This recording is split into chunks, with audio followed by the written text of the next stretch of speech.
we'll continue with this morning with the chapter of Chavlei Mashiach. The word Chaver really means a chain, a rope, to be tied up. It's also a reference to pains. Pains come from tightening of the person's bodily organs in a manner that bring him pain, like the birth pangs. But we know that the most joyous occasion for any mother is the birth of the baby. So that's preceded by pain. That's part of the procedure of biology. But the pain precedes the greatest joy. Similarly also, the darkest point of the night is just before the dawn. It's even called, you know what it's called in Hebrew? Alot HaShachar. Now, do any of you know what is the meaning of the word shachor? It means dark. Shachor is black. Darkness. Because the light of the stars and the moon have diminished, and the rays of the sun haven't yet started. With Alot HaShachar, that's the darkest point, is just before the dawn. Similarly also, Chavlei Mashiach is the darkest points in the history of the people of Israel, is before the dawn of the redemption, when there'll be a renewal. So, it is sometimes the most difficult test, and certainly with the people of Israel it's become the most difficult test, because the Holocaust was the most terrible suffering ever brought upon the people of Israel. And we can see after the Holocaust there was a rejuvenation. The Jewish nation was renewed in many ways, bit by bit. But all the time there's a zigzag situation, ups and downs. And what's happening in Europe these days is unbelievable. Zot Chukat Torah, the first phrase of next week's Parsha, and it was the day before Parsha Chukat that in the year 1242 the anti-Semitic Christians gathered together before the age of printing 24,000 cartloads of manuscripts of the Talmud and other Sfarim to burn them in public.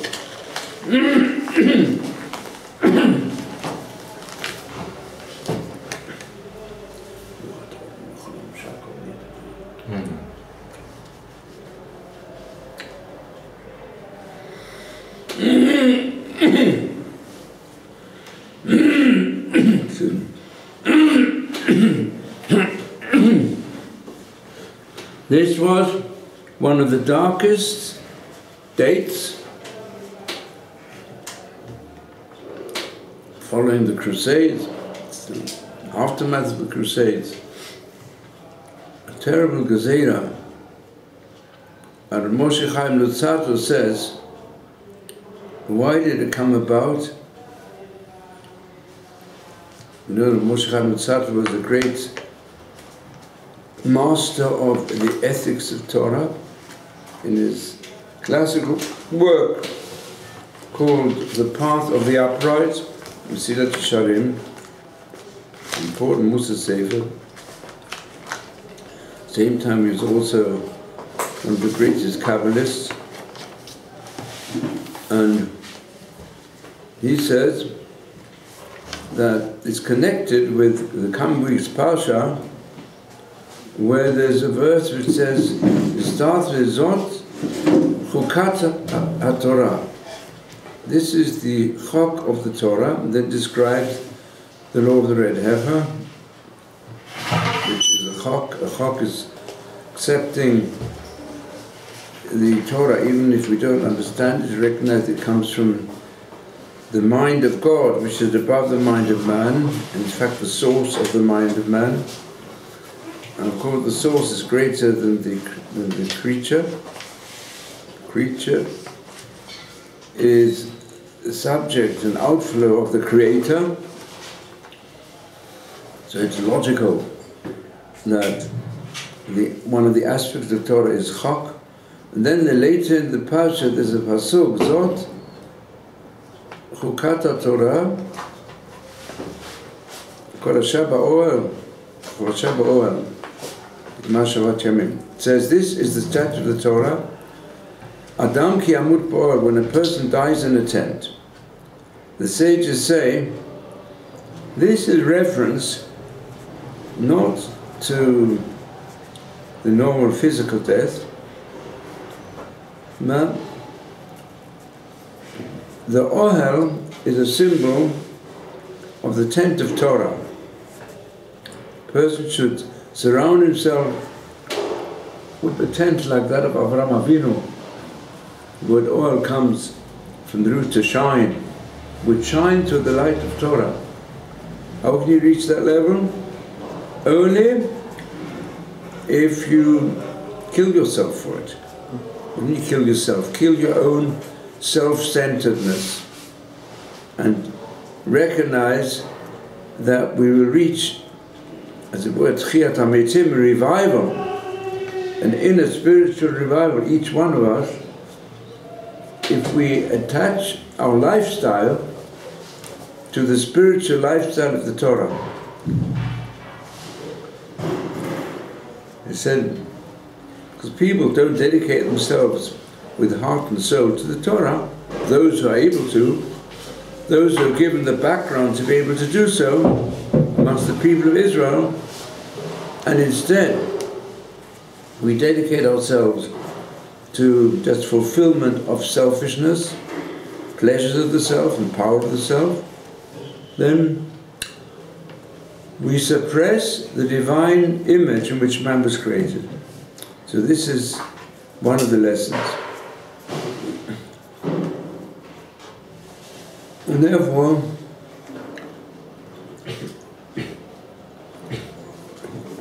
we might find it on the surface. We look at it from a natural point of view, that we have the state of Israel, where also according to the laws of the Torah we've got to protect ourselves against enemies, and therefore we need to have people who will dedicate themselves in a selfless manner to the economy and to the security of all of us. But we've got to recognize that we have to introduce into the world the higher concept of living, which will ultimately become the inheritance of all human beings. They'll stop fighting, and a higher level of the human being will develop, who will not concern himself so much with the physical aspect of the human being, understanding it to be a means to an end, to develop the divine image, and therefore to make war and killings obsolete, and even to get to the level of Tchiyat HaMeitim, which is where the spirit will overcome the powers of the body. So that's one aspect. So a person who witnessed this burning, as we see, 800 years ago, almost 1242 in Paris, he wrote a very famous lamentation, which is recited on Tisha B'Av. And one of the great traditional historians, he says there's another reason why it happened. And that is because a generation beforehand, there arose a big controversy amongst even the scholars and leaders of Jewry. And we know that when there are big controversies, which is a special type of hatred without cause, which can grow even amongst the learned if they're not careful to purify themselves, as we find also with what we read in last week's Parsha, or Korach, who was also very learned. Nevertheless, he was the source of such a huge split amongst the people of Israel. Especially leaders have to be aware of this. And the Saints also say before the Mashiach comes, there'll be special tests to pass. How far will the Jewish people become unified? And what are the most responsible people? That means the leaders of the generation. What are they doing to produce unity and peace amongst our nation? And if they don't do enough, and they introduce even the slightest aspect of self-centeredness, they say, I'm right and you're wrong, and create splits amongst the nation, it's dangerous. And this has happened in our generation. And I'll give you one example in which I was involved, personally. And the results of this controversy still exist today. And something which has to become known. It has to do with Lubavitcher Rebbe. So I had the great zechut to be close to him in my earlier years. And one of the questions I put to him, because even where I came from, my community, there were some Chabad Hasidim who said, the Rebbe is the Mashiach. I said, I don't believe it. Well, he said so. I said, I don't really believe it. So I had the opportunity, it's going back more than 50 years, or just a little bit more, 1963. So I asked the Rebbe many questions about other things. He had written about evolution. He was a great, fantastic genius. Not only an enormous genius in his knowledge of Torah, but also, in fact, as he told me, he studied science in 4 universities. He was up to date. Anyway, one of my questions was, is it true what they say? He said, on no accounts, I am not the Mashiach. And he proved it from different passages in the Gemara. So why do people say it? Because I fulfill the mitzvah. It's also, you know, the Rambam counts it as a major principle of faith amongst the 13, that we have to wait for the Mashiach every day, and we should always look forward to his coming. It can be proved from many passages. In fact, what he was preaching constantly was also taught by the Horovitz in his last years, when he kept on saying, we've got to prepare for the Mashiach. He's waiting for us. And it was said by the Rabbi Brisk, who not any members of any Hasidic group, on the contrary. But there were misinterpreters of his words, and although those who knew the Rebbe well and were close to him, all anti-Mashiachistim, but some of them were Mashiachistim. Because since the Rebbe kept on speaking about, the Mashiach is due to come any time, which is the principle of faith, they said, well, the only one who can speak about that is someone who's the Mashiach himself. And he gives that there is a trend amongst many Hasidic groups to say that their Rebbe, some of them very close to the Rebbe, their Rebbe, and they believe their Rebbe is the potential Mashiach, no one else. That's why they cling to their Rebbe and don't like going to other Rebbes, many of them. Can you cling to a Rebbe? So can I please? Passed away? Please, when I finish my paragraph, then have questions. So,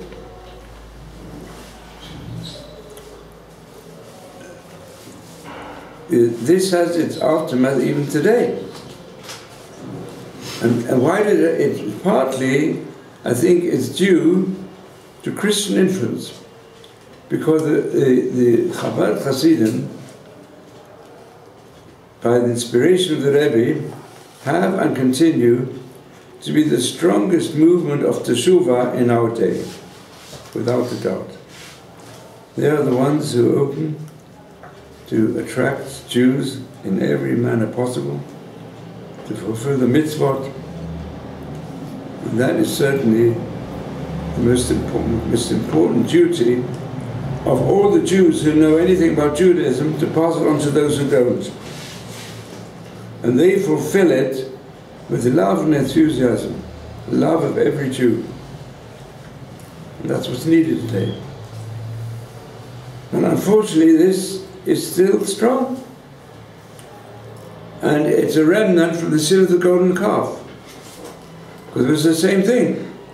What was the sin of the golden calf? They said, Moshe Aish, this man, Moshe, he led us, he took us up from Egypt, he performed the miracles, and he not with us. 40 days he's not with us. So surely he's not living anymore. And when even though he said, it was clear he would come back on 40 day, came a bit late, so they would have obviously not coming.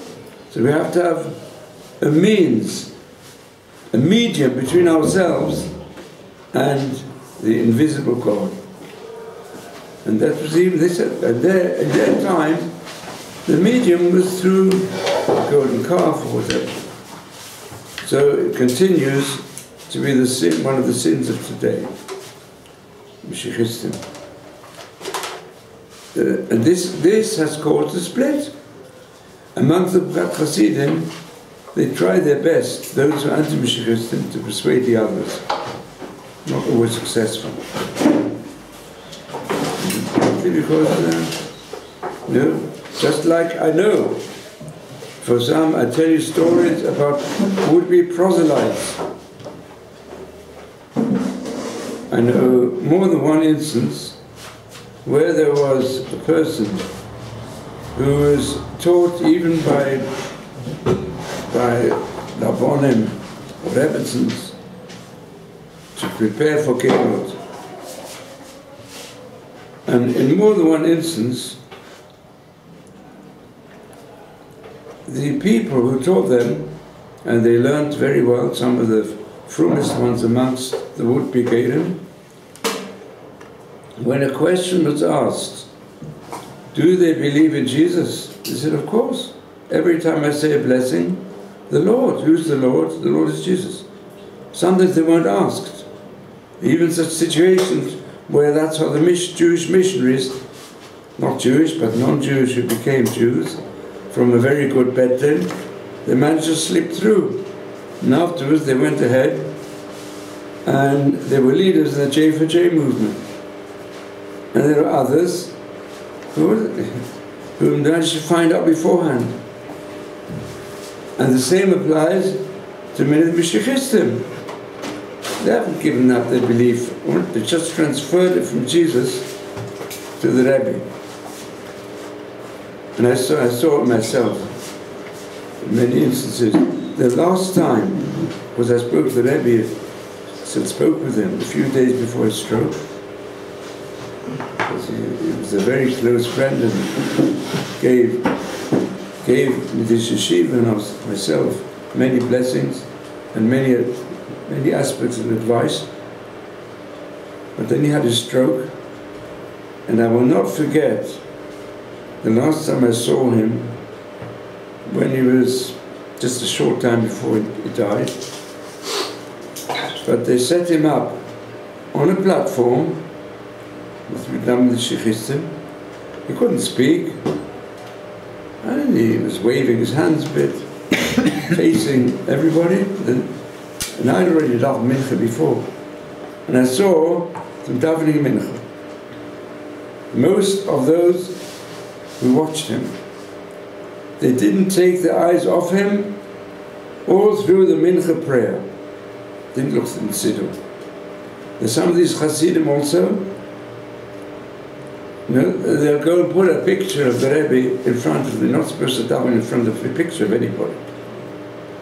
And I've been in a Chabad shul, and I see it in front, I say this is forbidden according to the dinim of the Balatanya. Never mind, you don't want to follow the Shulchan Aruch. At least follow the Shulchan Aruch of the originator of Chabad, which says you're not allowed to. So we see this, and this machlok goes on till today. There's some groups, therefore, who say, since there's so many shechistim amongst Chabad, we mustn't include them. Got to exclude them from our newspapers and so on. And the Chabad say, some of the Chabad say the opposite. So this is just one machloket, but there's a lot of other machlokot which have come up in our time, even amongst the Talmidei Chachamim. So we have to work hard for unity in our time. And why did the 24 cartloads of in the year 1242 were burnt up in Paris on Erev Shabbat Chukat? It's even hinted at in the Pasha. It's because, that's what some say also, Chukat comes after Korach. But before the Mashiach comes, there are going to be tests. The spirit of Korach is still alive, of Machloket. Because there was a Machloket whether one could read some of the writings of the Rambam. Anyone who studied the Rambam today receives enormous wisdom. It's true that the works that he wrote in Arabic for the Jews, there were so many Jews in his time, became assimilated to the medieval Greek-based higher philosophy of the golden period Spanish Jewry. They studied the sciences, and Jews made friends with many Muslim and Christian scientists as well. We know the Jews were on the whole amongst the best translators, also from other languages. They knew, many of them knew Latin and Greek, way to translate into Arabic. As well known, the Rambam was a genius, 100 times, 1,000 times great in, I would say, mentioned in the Baba Sharera. It was very high level. And he mastered all the sciences and philosophies of his day, a great master of Torah. In his Mishneh Torah, he crystallizes the Talmud Bavli and Talmud Yerushalayim in such a manner that the order of the Rambam is also significant. The way he put everything, the Talmud. Then when you learn Gemara, it's a stream of debates, non-stop. Everything is debated, discussed. What is the source? And what arguments can you bring in one point of view and the other point of view? The halakha is worked out in a certain manner, and the Rambam crystallized it all. And he was also a great philosopher. The Mishneh Torah wrote in pure Hebrew. That was intended as a classical code. It's still until today to give us the basic principles of faith and practice for the Jewish people, both in the Galut as well as in Yitz Hashem, in the redemption. But in his works in Arabic, which are written, many of them even in Hebrew characteristics of the Arabic language, because that was the type of Yiddish which is spoken later. Yiddish is German, written in Hebrew characteristics. Like in England, many of you have heard of the Star Chamber. The Star Chamber is the chamber of shtarot, of documents. Shtar is a document. Because many of the documents in the early period of Anglo-Saxon history, the Jews were known as scribes. And many of the Jews, they even went and wrote in English, but Hebrew characteristics. That was like an English Yiddish. And the Arabic of the Guide for the Perplexed and the commentary on the Mishnah is also written. I've seen some of the original texts of the Rambam in the Bodleian Museum in Oxford. It's written in Hebrew characteristics, but in Arabic. Why did he write in Arabic? Because he wanted for the more assimilated Jews who could read Hebrew, but their spoken language was Arabic. And then it was easier. It was the art scroll of the Spanish period of study. Like today as well, many people, if you give them the Gemara, won't take them ages to learn it. Art scroll has introduced the ability for a person, I'm very much in favor of being used. It's the best way, if you're learning, especially if you're learning Hebrew at the same time, best way to master it. Want to go the long way, okay? Some people can do it. It's very difficult. A person just takes each word, insists on having the Gemara with Rashi script, although you can hardly read Rashi, and then it goes word by word. It's a very long way of learning things, but it can be very thorough. It takes you a long time. And these days, Hashem has revealed to us shortcuts. So that was the Rambam. And in those works, he spoke to them and explained things in a different manner. And that he did in the Mishneh Torah. Because he was dealing with people whose knowledge of Torah and faith was very weak. Therefore, he used arguments that would be accepted by them in his Mishneh Torah, which had to deal with how the Aristotelian or Neo-Aristotelian philosophy. So there's aspects of the Moreh Nevuchim, Guide for the Perplexed, which are known as the perplexity of the teacher, Nevuchat HaMoreh. Because people today, Aristotelian philosophy has become out of date. We live in the time of relativity, post-relativity, philosophy, science. But some of the arguments can be applied today as well, in different ways.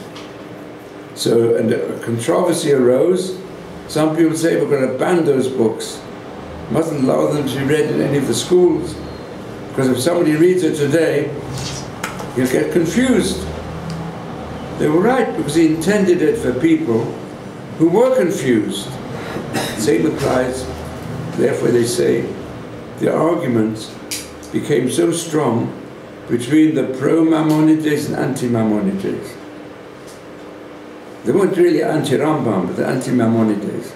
And this was like the Greek and Latin terminology for the son of Maimon, the Guide for the Perplexed, and other treatises he wrote on Jewish thought, which he intended for a particular public, which also explains you'll find certain contradictions to what the Rambam Mishneh Torah and what it says here. But still, some were used for kiruv, and today as well, there are arguments used for kiruv, which in themselves are not so valid according to Torah. And they shouldn't really be put forward as being absolute truth. But like this, the codes, for example, the codes, if they come from the classical works on the codes by people who had deep esoteric knowledge even, there's value to it. But if extended further by people in an arbitrary manner, it's not in accordance with Jewish tradition. And it can easily be abused, as it is often abused.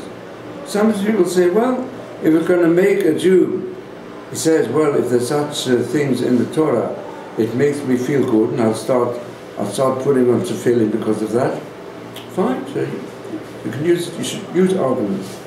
Just like I've many instances where I've managed to get people by giving them various arguments and statistics concerning the deep value, let's say, of the laws of purity in the family, which is given every chosn and color. So I brought proofs even from non-Jewish sources that this is a remarkable set of laws in the Torah that produce greater health. And we know the purpose is not just for greater, it's much deeper. But you can use those arguments. You can use arguments to get people to eat kosher from the fact that it brings greater health, which it has done in certain instances. But we know from the Chumash that the purpose is not health. It goes further. It's spiritual health. So, but you can use arguments to bring people to keep kosher. So what happened was, the argument became so strong that they went and burnt up the books of the Rambam. That was a period, some people will come here to the Yeshiva, I'll tell you this, and they've said, why you got so much Brussels literature in the Yeshiva? You should ban it. You should burn it. Some people are anti-Brussels. So you're not allowed to? Yeah? Or even Chabad literature. You can't go and just burn it up, not so simple. I mean, there is a question, the extreme Mashiachistim, who go a stage further, and they describe the Rebbe in divine terms. I don't want to, I mean, if such things are published, that's real avodah zarah. When a person says the Rebbe is really Hashem himself, they're called crackers, sugar. Not even sugar. Perhaps they've got twisted ideas from Christianity. The Christians say the same thing, yeah? Some of them. Not all of them. Unitarian Church don't think like that, but most of the sects, they think, the Trinity, they're all part, won't even say it. So, if you go to that extent, it's already different. So therefore, why were the 24 cartloads burnt up? Because the generation before, they burnt up the books of the Rambam. So let's not have situations of burning up books. So this is a lesson for us. And why is it?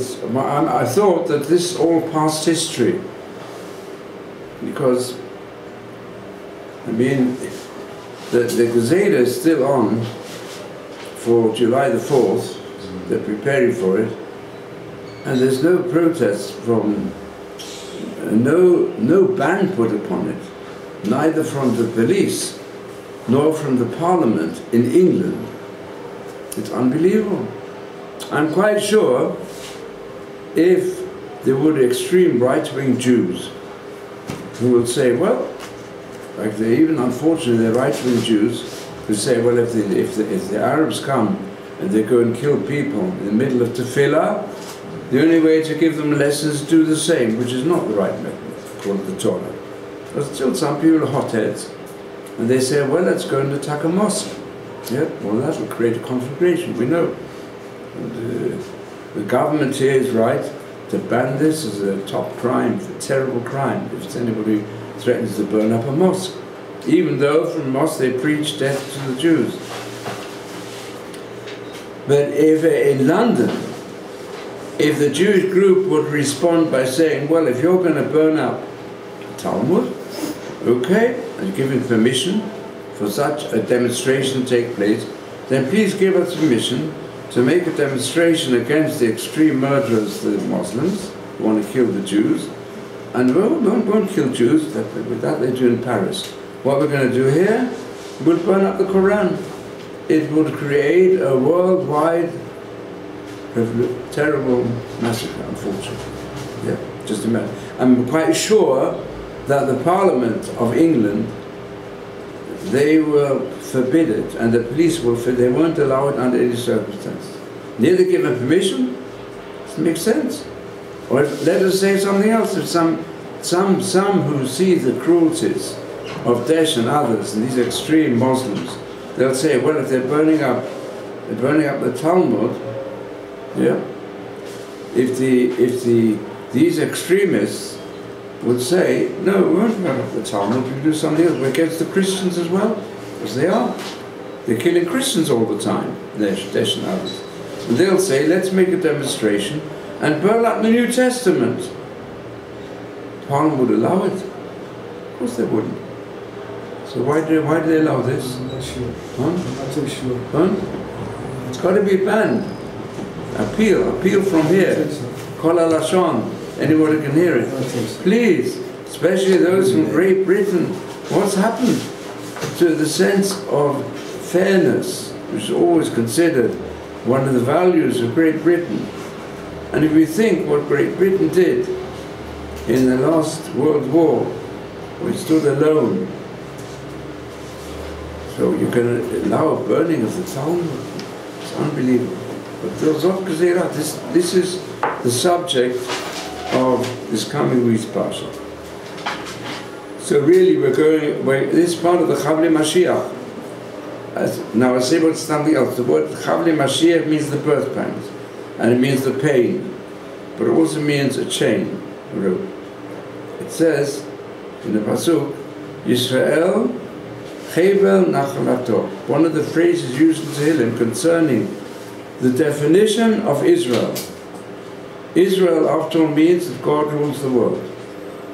And He's chosen the people of Israel to go and struggle to bring the rulership of God into the world.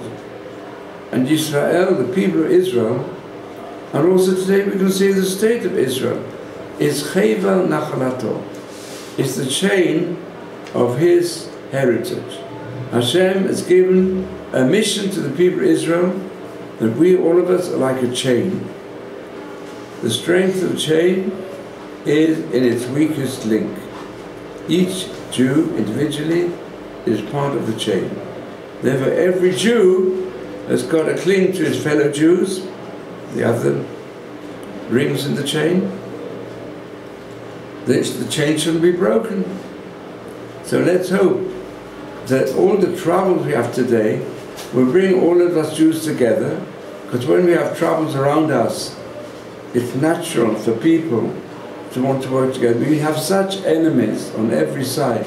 Let's all strengthen ourselves by holding ourselves together in one chain and recognize there are some weak links and some strong links from a spiritual angle. I mean, who regard ourselves and try to feel that we are part of the inheritance of Hashem for the future world.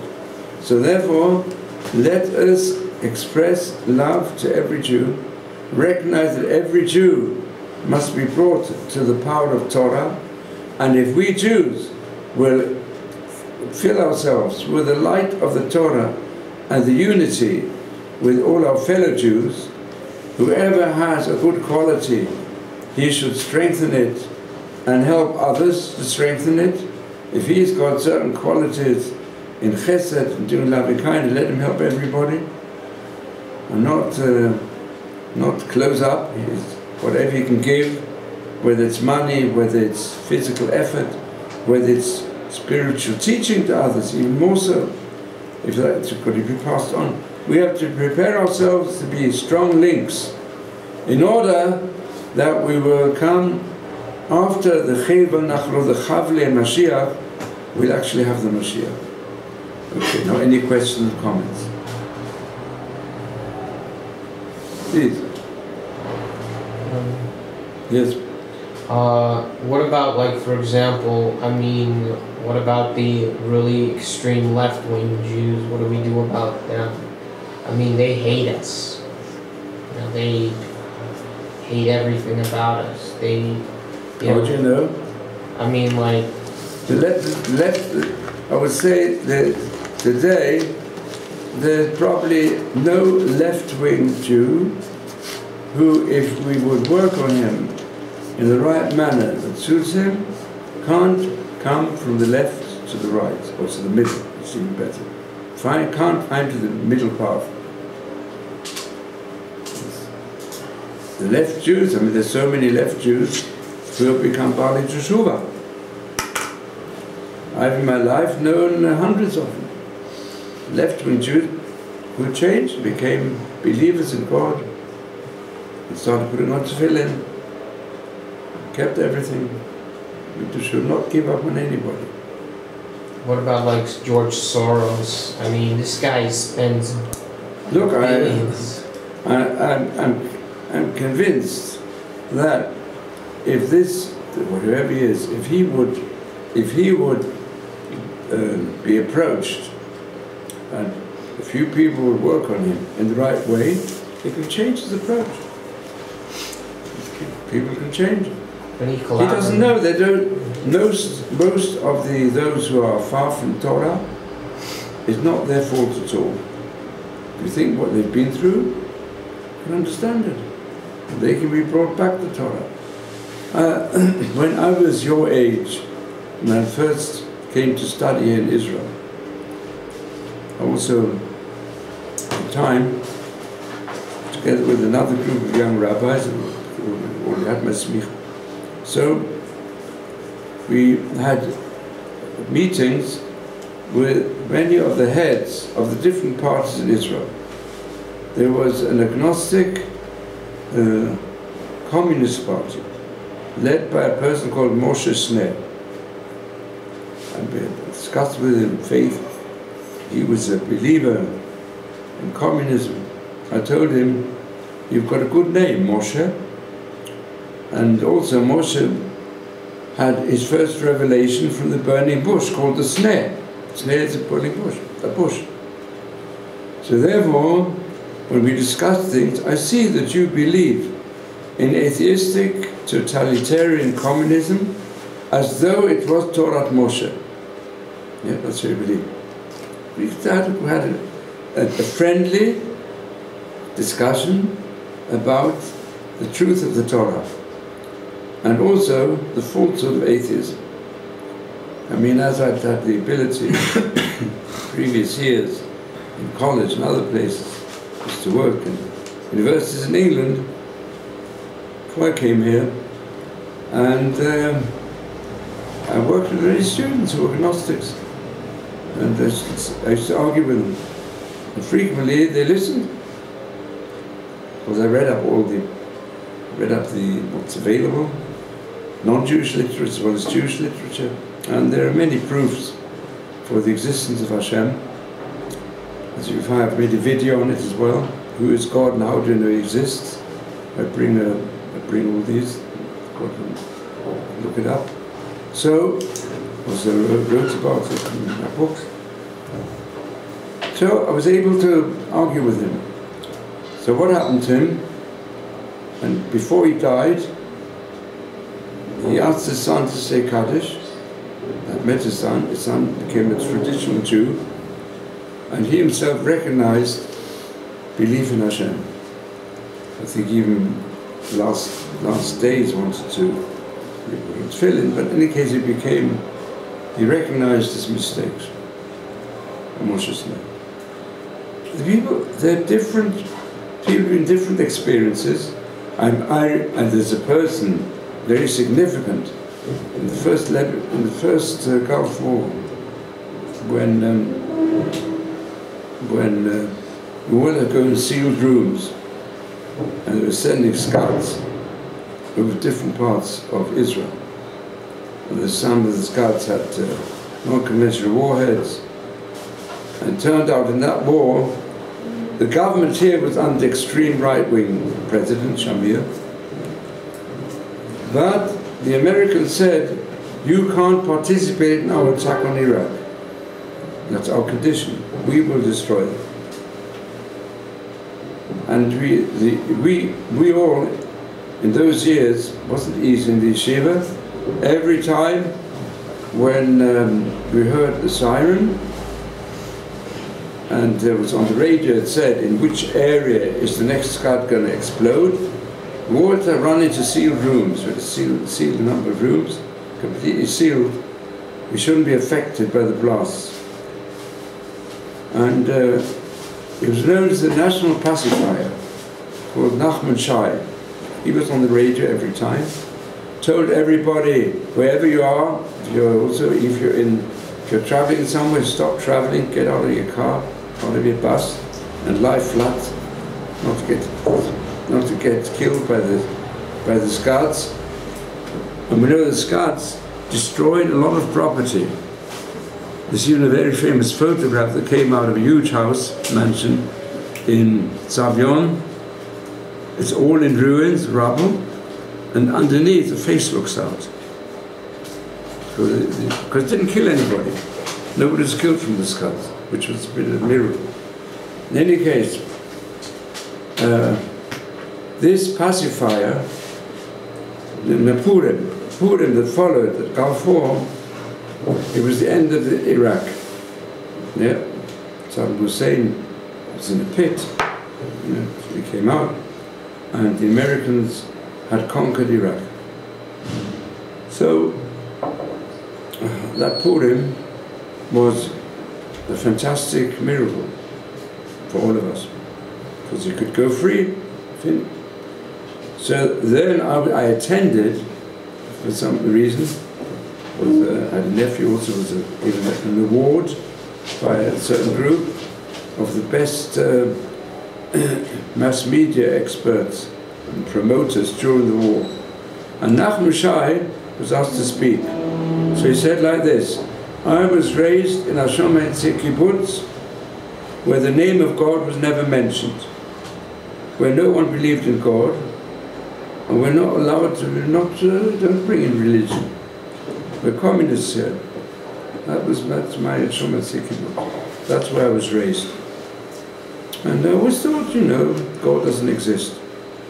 But now, I followed what happened in this Gulf War, and I see there's no other way explaining it, that there were 39 Scots, and some of them very dangerous, and one of them hit the gasworks in Tel Aviv, which would have created a conflagration throughout Tel Aviv area. And at that time, there was some technical hitch and the gas was not going through the pipes. They said other things. They destroyed a great deal of houses and buildings, but not one person was killed. There is one old person who died from shock in certain situations, but not directly by the Scots. And so this, I see the hand of God. I can't deny it. I see that God looks after the people of Israel. That's Nachman Shai. They've got an example, an extreme leftist went the other way. And it can happen with everyone, including Lapid. Yeah?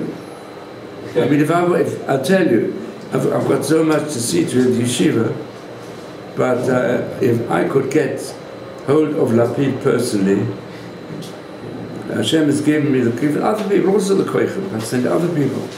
The person I'm trying to cultivate, I'll tell you a story about Yair Lapid.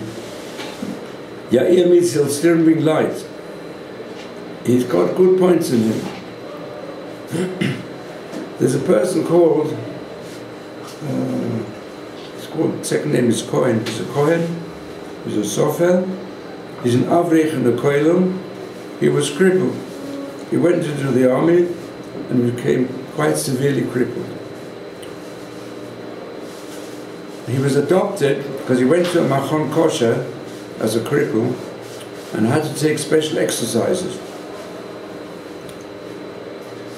He became from, and then he went, even left in Yeshiva in the Koilel. The person who helped him was Yair Lapid, because they went to the same Machon Kosher. Until today, they go to the same Machon Kosher. And he has discussions with him.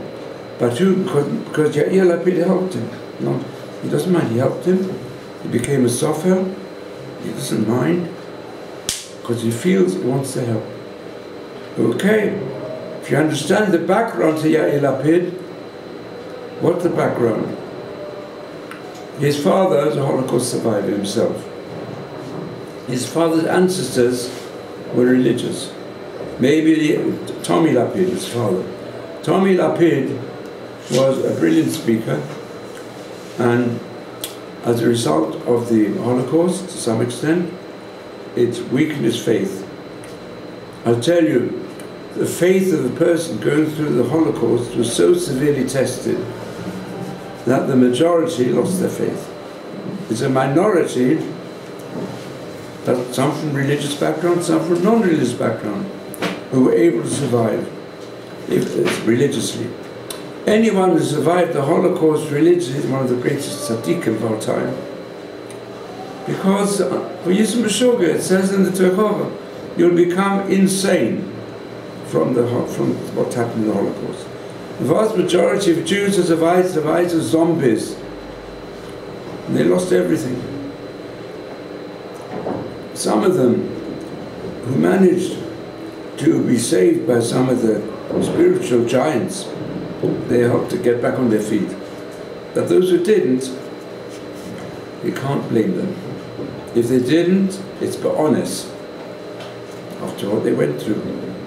I mean, some of them thought there's one person, he wrote an account of it from Warsaw, was the only survivor of the Warsaw Ghetto. It was in the last attacks on the Warsaw Ghetto. They searched the sewage in every single place. There was one person who managed to survive in the sewage, in the he describes it in the later account.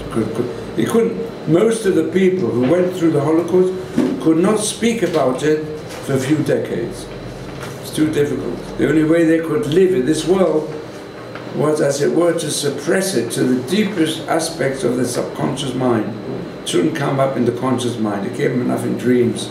It created traumas. It created lunacy. How can you live in such a world? So, those who survived, it's fantastic faith. So I'll tell you one thing, one aspect of goodness in Tommy Lapid. Tommy Lapid, so he got in the world of politics, he was a good speaker, a bit of a demagogue. So he saw more in a, he felt, how can he fulfill himself? He couldn't, for him it was impossible to get back faith. Couldn't do it. It's not his fault. You've got to treat them a different way. But he became a very strong anti-missionary. Because he knew what the missionaries, how many of even the missionaries came into Auschwitz and other camps. They said, we've got a way, we've got your passports here, anyone who's willing to become baptized, you just have to become baptized. Come with us, I'll take you somewhere else. That got him. Because Christianity has a stream within it, which is which is one of the sources also of the Nazi movement, is well known about the Pope. It's covered over, but there's a lot of anti-Semitism there. So, irrational. Why? Because they think, well, the Jews think they're the people of God, and they're not. We've got to show them that they're not. So this Jew thought there's no other Jews left in the world. And that's what got him to survive. He lived on sewage for food. It's a terrible situation to go through. For almost a year, because he said to himself all the time, I'm the only Jew in the world. There are going to be no other Jews. So how will the Jewish people continue? I'm not allowing that to happen. And that spirit got into him so strong that he was able to survive. So these are, each individual Jew could do a lot, and even the most left-wing Jew, or the most left-wing politics doesn't mean anything. There are plenty of left-wing Jews. I know left-wing Jews who are very religious. They just don't believe in some of them are left-wing because they think the Israeli government is going too much in the ways of nationalism. And then they're neglecting the essence of the Jewish people is the religion. Without the religion, we're nothing. And there are elements in the government who say, no, the important thing is to say things which will provoke the nations of the world, because we've got to show them where they're wrong. And can't blame them from their angle. We've got to be shown there's a certain balance we have to preserve. Certainly some of the right-wingers have gone too far. Shall I tell you who's the strongest right-wing power in Israel? Who was it? For many decades. The strongest, since the beginning of the state, until he became prime minister, he was the most strongest power right-wing. I knew him personally. I spoke to him a good few times. Begin? Menachem Begin? Huh? No. Shamir? Yeah? Yitzhak Shamir? No, not Yitzhak Shamir. No. It was No. No? No, Kahana was not prime minister, he was banned. Okay. So who? You don't know who? Dvar. Huh? No. He was a prime What do you mean by minister. what he made? Ben Gurion shot at the Ship. Oh, illegal ship. left wing or right wing? Left wing. Left wing, okay. Who was the most right-wing power in Israel till he became prime minister? Oh, Ariel Sharon. Then he switched. Became left-wing, extreme left-wing. Yeah. Well, So left-wing, I mean, which everyone today recognizes, it was a terrible mistake. It's also a mistake because Israel, if we look at it from a Torah angle, and we think, go and read Mark Twain on what Israel was like 150 years ago. He traveled north and south, he said, there's no growth there. The whole land was like a desert. There were only a few little areas where there was anything growing. Cultivated, yeah, more by Muslims than by Jews. Jews also cultivated bits here and there. And what's happened? When the Jews came, it became a most fertile land. And one of the most fertile spots was Gush Katif. Yeah? That became a beautiful area by the coast, cultivated. And the idea of giving it back was in order to give land for peace. And the idea was also that this land should be used to be cultivated by the Muslims in order they would have employment and they would also have economic benefit as a result, and poverty would disappear from the Palestinians. But there were actually two things. First of all, the terrorists took it over and used it as shooting ground to Israel. And secondly, even those amongst them who did try to follow agriculture and economy, and they were even given a lot of money also by Jews to go and build it up, so it should be the source of Palestinian economy. But the land didn't grow. Even the greenhouses would not grow so well for the Muslims as it did for the Jews. It says that in the Chumash. It's written very good passages of him. It says explicitly, the land responds to the Jewish people. And that's why, even now, what's going on in the West Bank, there's so many Palestinians who are employed in the West Bank. And now the extreme left group, today it's Meretz, they want to put a boycott and join BDS and make a boycott on all products that come from the West Bank. But who's going to be the losers? The biggest losers, not just the Jews. But if they make a boycott there, then the West Bank Jewish settlements will no longer be able to employ the few thousand Palestinian workers who come over to go and work in their greenhouses, in their farms. So who's going to suffer? The Palestinians. I mean, this element in merit, you have to have a band of people to go and work on them and say, what are you doing? You're fifth column. You're destroying not just the Jewish people, you're doing harm to the Palestinians. If you want to work out some sort of settlement with the Palestinians, they have to recognize the Jewish state. That's the demand made by Benjamin Netanyahu. It's a sentiment, you recognize us, we recognize you. But if you're not going to recognize the Jewish state, in other words, really your aim is not just to go to 1967, to go back and take over the whole country. Because the majority will become Muslims. And okay, if you behave yourselves, we allow you to have a little ghetto here in this land. It's ours. Jerusalem is ours. But they can't behave. Pardon? It's not in their nature to behave. Yeah. Anyway, it depends on us. What I'm saying, each person, develop your maximum here in the yeshiva. Both do loving kindness, both in the yeshiva and outside the yeshiva, and also learn as much Torah as possible, and find the answers to questions as much as possible. Because we're going to have, I'm trying to work out now, the Shabbos in a week, we'll make a kilo of Shabbos in the old city, and there we have questioners, and perhaps we can work something out to have a group of students there to spread the word of Torah amongst those who are outdated. I say there's no, a motto of mine is as follows: when you come into Israel, atadati or lo dati? Ani Yehudi. Why? No, so I say ein Yehudi shu lo dati, rak she'adayin lo dati. There's no thing a non-religious Jew. He's not yet religious. He's not yet religious because he hasn't really met the saints. Yeah? He hasn't really also got deeply into the inner study of Torah. You just see it from the outside.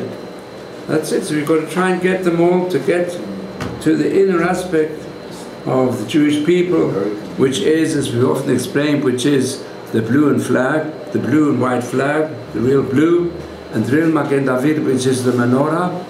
And we've got to make these symbols into actuality. Well, Rabbi, what if that left-wing Jew, kills other Jews, or actively, like Soros, for example, sold out Jews during the Holocaust? They've killed other Jews. I mean, what do we do then? I mean, they have Jewish blood. There's a law that we have to protect ourselves against would-be murderers. That applies today to the individual or to groups. If they say we want to kill you, then what do you call it? Hashkem Baragol, kill them first. Or wound them, disarm them. They should be able to do it. And then we have to bring such Jews to the cities of refuge. Yeah, Rotzea, even though they kill somebody else.